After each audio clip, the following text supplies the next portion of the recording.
Evangelio según San Lucas, capítulo 9.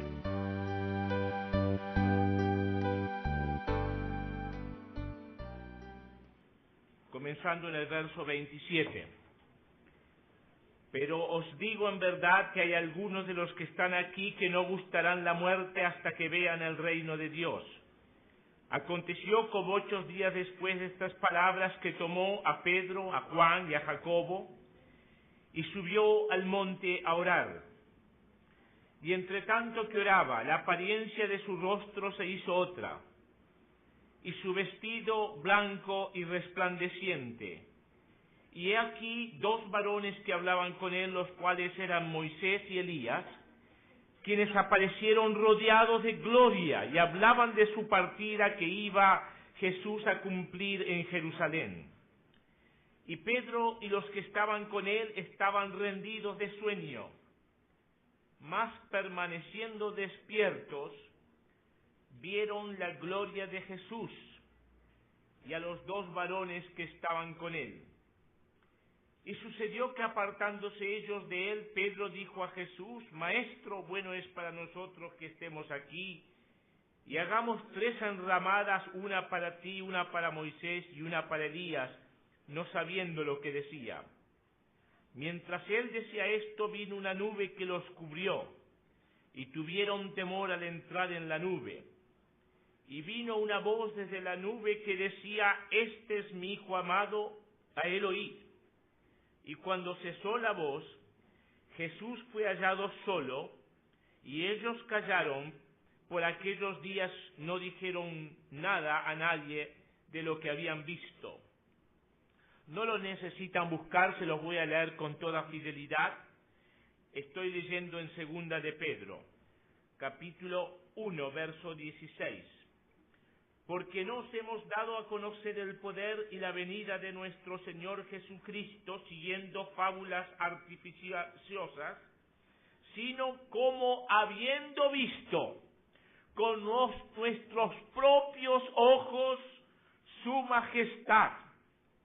Pues cuando él recibió de Dios Padre honra y gloria, le fue enviada desde la magnífica gloria una voz que decía: Este es mi Hijo amado en el cual tengo complacencia.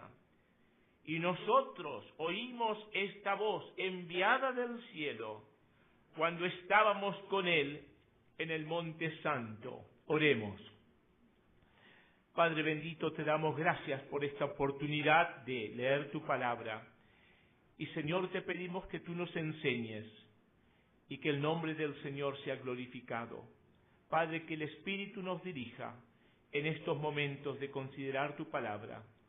Te lo suplicamos en el nombre del Señor Jesús. Amén.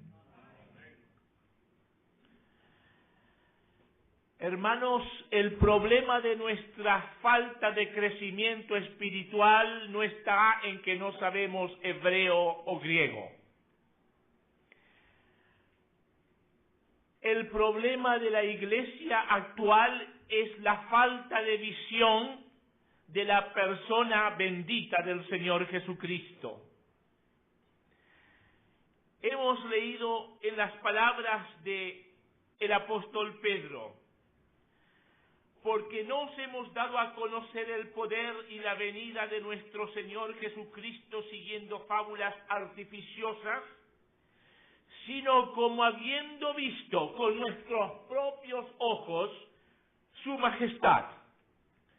Y el desafío que tenemos los creyentes para poder crecer espiritualmente, para ser efectivos, es ver la majestad del Señor. No les voy a poner las anécdotas de una persona que de pronto tenía en un cuarto olvidado un violín que podía valer millones de dólares.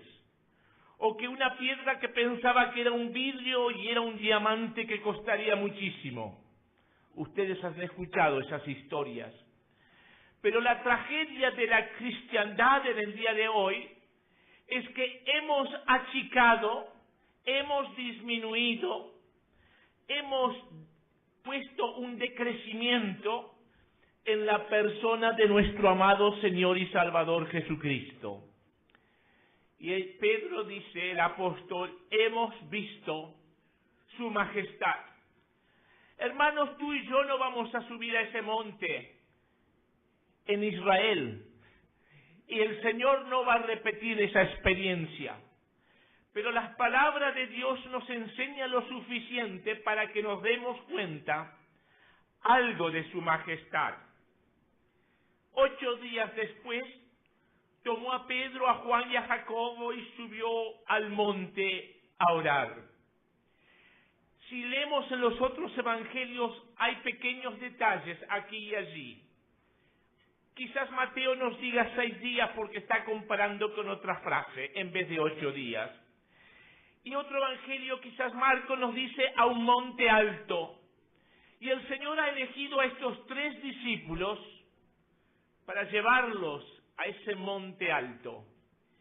Y yo quisiera saber cuántos de nosotros estaríamos dispuestos a pagar el precio para ir al monte alto y tener una revelación de la majestad de nuestro Señor y Salvador Jesucristo. El Señor eligió a estos 3 discípulos. Ahora, cualquiera de ustedes estoy seguro que han subido a algún monte, ¿verdad? Y si el monte es realmente alto y el camino no es bueno, se necesita cierta fortaleza física. Y yo me imagino que en el día de hoy, si el Señor tuviera que elegir 3 personas aquí, y realmente estuviera buscando 3 voluntarios, dudo que sean los jóvenes los que quieran pagar ese precio. Quizás sean algún ancianito y alguna anciana que tenga hasta una muleta, que tenga una debilidad, que tenga problemas físicos, pero que quiere aprender más y más de nuestro amado Señor y Salvador.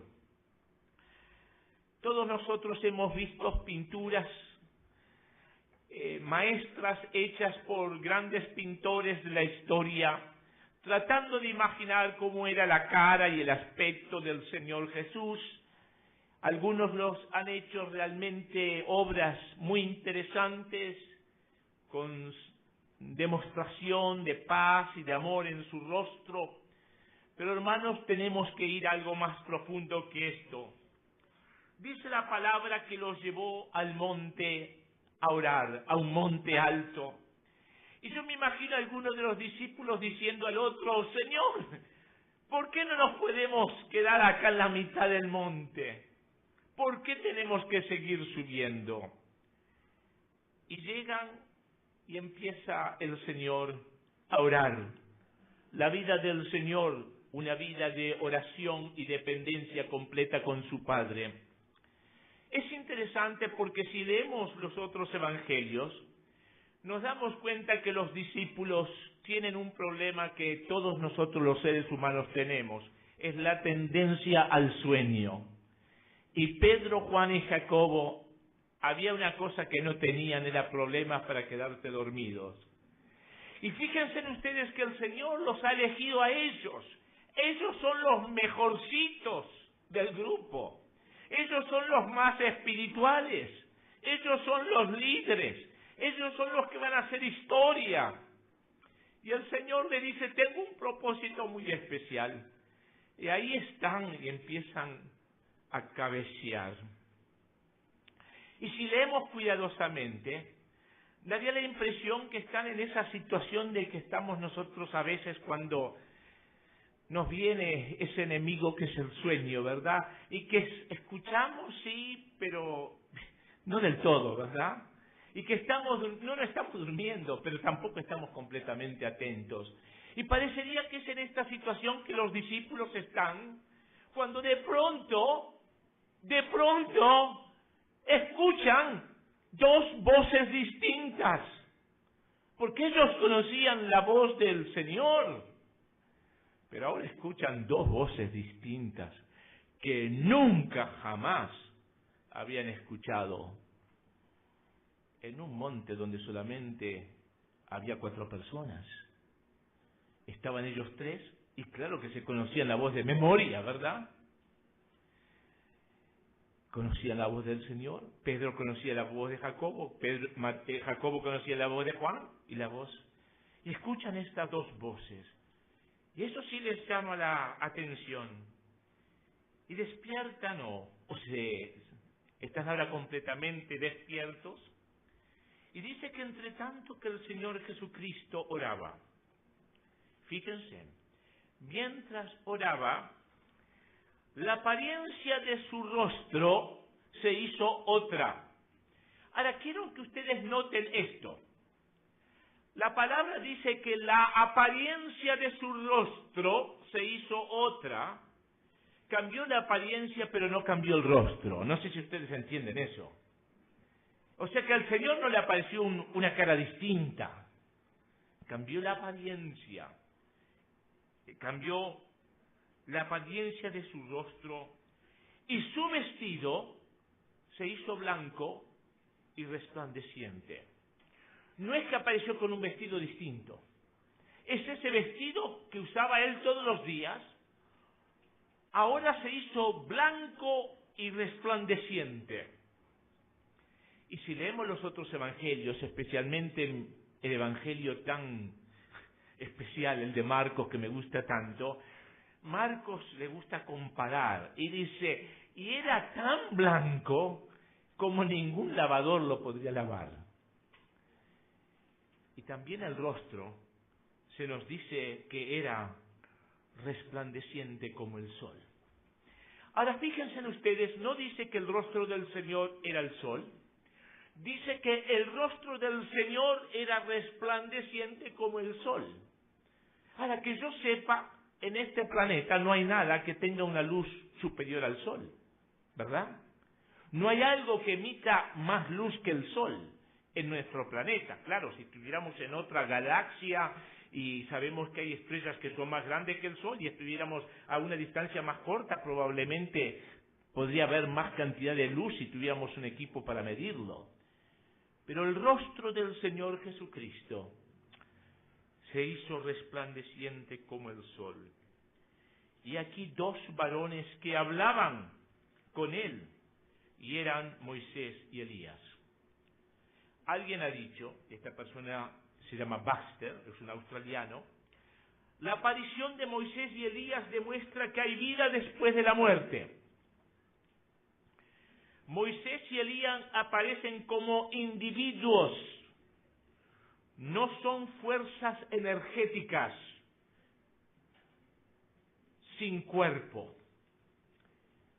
En tercer lugar, aparecen como personas en continuidad con su identidad. Esto parece complicado, pero no lo es. Quiere decir que el Moisés que aparece ahí es el mismo Moisés que nosotros conocemos. El Elías que aparece ahí es el mismo Elías que nosotros conocemos de las historias de Elías. La apariencia de su rostro se hizo otra. Resplandece como el sol. No era el sol, sino que el resplandor era tan intenso que solamente se podría comparar con el sol. Ahora, todos nosotros llamamos a esto el episodio de ¿qué? De la transfiguración del Señor, ¿verdad? La transfiguración. Ahora, el Señor no se transfiguró en algo que Él no era. Quiero explicar bien. Cuando los discípulos vieron al Señor glorificado, no vieron algo que Jesucristo no era. Es decir, cuando nosotros en el planeta Tierra vimos al Señor Jesucristo por 33 años o 30 años o lo que fuera, vimos al Señor en su humildad.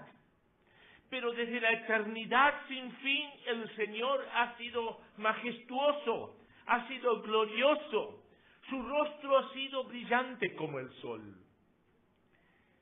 Noten que en cuanto a los vestidos, Él no aparece con los vestidos como nos dice en Apocalipsis capítulo 1, que vi a uno semejante al Hijo del Hombre vestido de una ropa que llegaba hasta los pies y ceñido con una cinta de oro. No, eran los mismos vestidos del Señor. en tanta resplandor y en tanta pureza. Ahora, hermanos, quisiera hablar sobre la majestad de nuestro Señor Jesucristo. Por supuesto que Pedro, y ustedes han escuchado mucho ministerio de eso, así que no se lo voy a repetir, Pedro quiere perpetuar ese momento. Pedro quiere quedarse allí. Pedro dice, Señor, esto es extraordinario. Nunca vimos una cosa así. Qué lindo seguir. Vamos a hacer estas tres enramadas, estas tres chozas, estos tres lugares. Y pone a Jesucristo allí y allá, Moisés, aproximadamente al mismo lugar. Y ahí es cuando aparece una nube. Y ellos se asustan cuando entran adentro de la nube. Y se escucha una voz. Y sin ninguna duda, mire, cuando estudiamos las Escrituras, a veces es difícil saber si se refiere al Dios el Padre o al Dios el Hijo. Pero aquí no hay ninguna duda. Porque dice, este es mi Hijo amado, en el cual tomo contentamiento. ¿Quién pudo decir este es mi Hijo? Exclusivamente el Padre. Ahora, hermanos, quiero que piensen en esto. Nunca jamás en la historia del ser humano en el planeta Tierra, nunca Dios le pudo decir a alguien, este es mi Hijo amado. Quisiera pensar en un momento en cuanto a distintos aspectos de la majestad del Señor Jesucristo. En primer lugar, su majestad en relación a la voz, esa voz que dice, este es mi Hijo amado. En segundo lugar, vemos su majestad en relación a su obrar. En el Evangelio de Juan dice, todo lo que el Padre hace, también lo hace el Hijo igualmente. Piensen en esta frase, todo lo que el Padre hace, el Hijo lo hace igualmente. Este verso nos demuestra la divinidad de nuestro Señor. ¿Cómo podría ser posible que Él pueda hacer todo lo que su Padre, el Dios eterno, es capaz de hacer? Su majestad en relación al tiempo. Todos los libros de historia nos dicen algo así. Este rey nació en el año tal y se murió en el año tal. Este presidente nació en el año tal y se murió en el año tal. Este gran escritor nació aquí y se murió allí. Pero cuando vamos al Señor Jesucristo, en realidad tenemos que decir que su principio es desde la eternidad sin fin. Y si bien Él murió cerca de 2000, un poco menos de 2000 años atrás, Él resucitó. Y sabemos que nunca va a haber una tumba con los restos de nuestro amado Señor y Salvador. Su majestad en relación al tiempo. Padre, glorifica tú para contigo con aquella gloria que tuve contigo antes que el mundo fuese. Por supuesto, Juan 17. Ahora, yo tengo algo acá que le llamo su majestad en relación a su sensibilidad. Sensibilidad.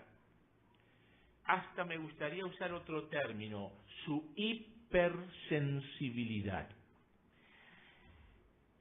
Vivimos en un mundo en que en realidad los grandes se preocupan pocos con los pequeños. Es muy probable que el presidente de mi país no me conozca, que si me ve por la calle no sabe ni mi nombre, ni de dónde vivo, ni nada así. Y que no, sería bastante improbable que me fuera a llamar por mi primer nombre, ¿verdad? Normalmente la gente es en ciertas posiciones de autoridad y eso no dan abasto. Y a algunos hasta de pronto no les interesaría mucho. Pero la palabra de Dios nos dice en el libro este que hemos estado escuchando de Hebreos tan precioso, Hebreos 4, no tenemos un sumo sacerdote que no pueda compadecerse de nuestras debilidades. O sea, tenemos uno que se compadece de cada creyente. Fíjese, qué triste sería si nuestro Señor Jesucristo se compadeciera solo de los creyentes espirituales. o sea, solamente de los creyentes fieles. ¿No sería triste? Su majestad en relación a su nombre. En Filipenses capítulo 2 dice, por lo cual Dios le dio un nombre que sobre todo nombre. ¿Se dan cuenta de la majestad? No existe nombre en este planeta más alto que el nombre del Señor Jesucristo. Los presidentes de los grandes países del mundo, les puedo asegurar que 50 años de ahora, la mayoría de la gente no se va a saber ni cómo era el primer nombre. El nombre del Señor Jesucristo permanece para siempre. Su majestad en relación a su poder. Después de su resurrección, el Señor dice, toda potestad me es dada en el cielo y en la tierra. Nunca hubo un ser humano caminando sobre este planeta que pudo decir que él tuvo la autoridad sobre todo el planeta. Quizás algún emperador romano podría decir que tenía la autoridad sobre la mayoría del territorio conocido en aquel momento. Pero Jesucristo puede decir, toda autoridad, todo poder me es dado en el cielo y en la tierra. Pero hay algo que me encanta de la majestad del Señor y tiene que ver con su carácter. El hermano estaba mencionando que quizás todos nosotros no tenemos un carácter perfecto, si yo entendí bien eso. Dijo eso, ¿no? Quizás no todos tenemos un carácter perfecto. Tal pontífice nos convenía, dice el libro de Hebreos, santo, inocente, sin mancha, apartado de los pecadores y hecho más sublime que los cielos. Ahora podríamos pensar en cada una de estas palabras tan preciosas. Vemos su majestad en alguien que es más sublime que los cielos. Nunca jamás se podrá decir en la historia del ser humano que hubo un hombre que era más sublime que los cielos. Su majestad en relación a su ocupación. ¿Qué es lo que hace la gente famosa de este mundo? Los reyes. ¿Saben ustedes una cosa que les gusta mucho a los reyes? Y eso uno se puede dar cuenta en los museos por las pinturas. A los reyes les gustaba demostrar su poder y su carácter varonil y su porte y todo eso en sus atavíos de caza, de cazador. Todos los reyes les gustaba en los tiempos antiguos cazar. Ahora a la gente de importancia les gusta ir y jugar al golf, hacer esto, hacer aquello otro. Pero tenemos a alguien que tiene una ocupación muy distinta. El Señor no es aficionado de ningún deporte, no es aficionado a la caza, el Señor no es aficionado a ciertas cosas como nosotros podemos ser. El Señor dice en el libro de Hebreos, por lo cual puede también salvar perpetuamente a los que por Él se acercan a Dios. ¿Y qué más dice? Viviendo, ¿cuánto? Siempre para interceder por ellos. Saben que sabemos sabemos bastante de lo que el Señor hizo en su vida en este planeta, pero qué poco que sabemos de lo que está haciendo ahora. Pero sí sabemos que está viviendo para interceder por nosotros. ¿Y qué podremos decir de su majestad en relación a su amor hacia nosotros? Que habite Cristo por la fe en vuestros corazones. Y luego agrega, seas plenamente capaces de comprender con todos los santos cuál sea la anchura, la longura, la profundidad y la altura, y conocer el amor de Cristo que excede a todo conocimiento, para que seáis llenos de toda la plenitud de Dios. Le voy a decir algo más. Su majestad en cuanto a sus palabras y su hablar. En este mundo hay algunas personas que hablan muy bien. Hay personas, escritores, políticos, oradores profesionales que a uno lo pueden entretener muy bien. Pero Jesucristo tiene una majestad en cuanto a su hablar.